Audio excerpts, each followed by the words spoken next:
Bonsoir à tous, bienvenue à ce flash d'information. Nous partons pour Bouaké, où se trouve le ministre chargé de la Défense. Alain Richard Doumvaï est arrivé aujourd'hui à Bouaké pour s'entretenir à nouveau avec les responsables des militaires qui avaient exprimé leur mécontentement le week-end dernier pour réclamer, entre autres, le paiement de primes et une augmentation de salaire. Le ministre de la Défense doit exposer les propositions du gouvernement pour une issue définitive à la crise. Alain Richard Doumvaï n'est pas seul, il est accompagné entre autres du ministre Sidi Touré, du général Touré Sekou, chef d'état-major de l'armée, du commandant supérieur de la gendarmerie et des colonels Isiaka Ouattara, Chérif Ousmane et Hervé Touré. Je rappelle, un accord de sortie de crise avait été signé le week-end dernier entre les soldats et le ministre chargé de la Défense. Nous en reparlerons ce soir, mais déjà, sachez que c'est sa deuxième rencontre à moins d'une semaine avec les soldats à Bouaké pour trouver une issue définitive donc à cette crise. Alain Richard est arrivé en début d'après-midi à Bouaké. Il rassure les populations qu'une solution sera trouvée rapidement avec les militaires mécontents. Mais je voudrais dire bonjour aux populations. Comme promis et sous les instructions de M. le Président de la République, nous sommes de retour pour continuer notre discussion avec nos hommes. Donc je demande à chacun de garder espoir. C'est notre pays, c'est notre sécurité. Et nos hommes sont également prêts à aller dans le bon sens. N'est-ce pas aussi le lieu de mettre fin à certaines rumeurs qui ne sont pas une certaine psychose aussi? Oui, nous allons essayer de faire ça. Il y a eu beaucoup de rumeurs, beaucoup de psychose cette semaine, mais plus de peur que de mal.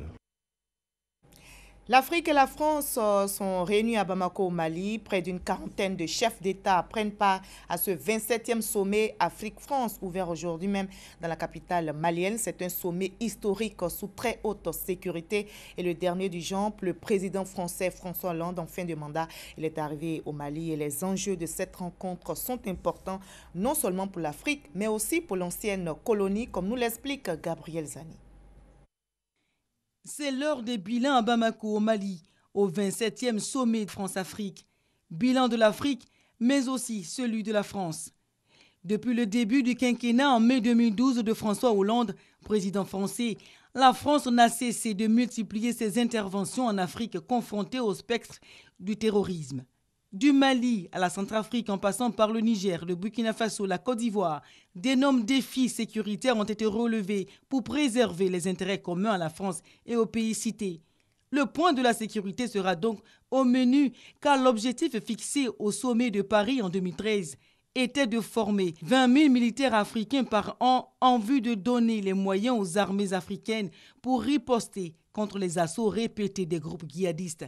Une formation qui vise à diminuer la nécessité d'intervention militaire de Paris. Outre la priorité sécuritaire et militaire du continent, les conflits politiques en Gambie et en République démocratique du Congo seront aussi abordés lors de ce sommet. Gambie, où Yaya Jammeh veut rester au pouvoir après l'expiration de son mandat le 19 janvier, le temps que la justice statue sur ses recours électoraux, et la République démocratique du Congo, où Joseph Kabila a obtenu une prolongation de son mandat jusqu'à l'organisation d'une présidentielle à la fin de cette année. Bamako 2017, un sommet hautement politique, mais pas seulement. L'enjeu économique sera aussi de la partie.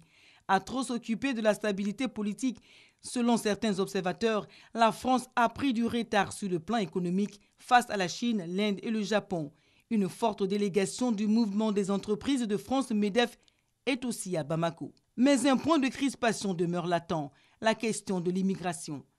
Aucun des pays africains n'échappe à cette donne qui défigure gravement les politiques des États africains au regard d'une jeunesse qui aspire à travailler. La diminution de l'aide au développement pour les populations contre un durcissement des prérogatives régaliennes et sécuritaires, Bamako en parlera. C'était un régime spécial qui a permis à des centaines de milliers de Cubains de s'installer aux États-Unis. C'est la loi Pied sec, pied mouillé. Cette loi a été adoptée en 1995 sous le régime Clinton.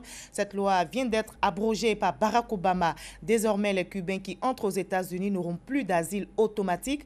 L'administration américaine et la Havane ont trouvé un accord sur ce délicat sujet de l'immigration clandestine. Une mesure de dernière minute de Barack Obama, attendue bien sûr par les autorités cubaines, mais rejeté par de nombreux Cubains. Ici en Côte d'Ivoire, l'artiste ivoirienne Marie-Louise Asseux sera inhumée demain à Aféry. La levée de corps, comme vous le voyez, a eu lieu aujourd'hui même en présence du ministre de la Culture et de la francophonie.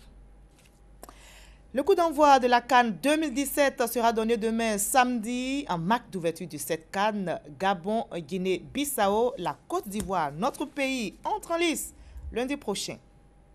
Je vous retrouve à 20h à tout à l'heure.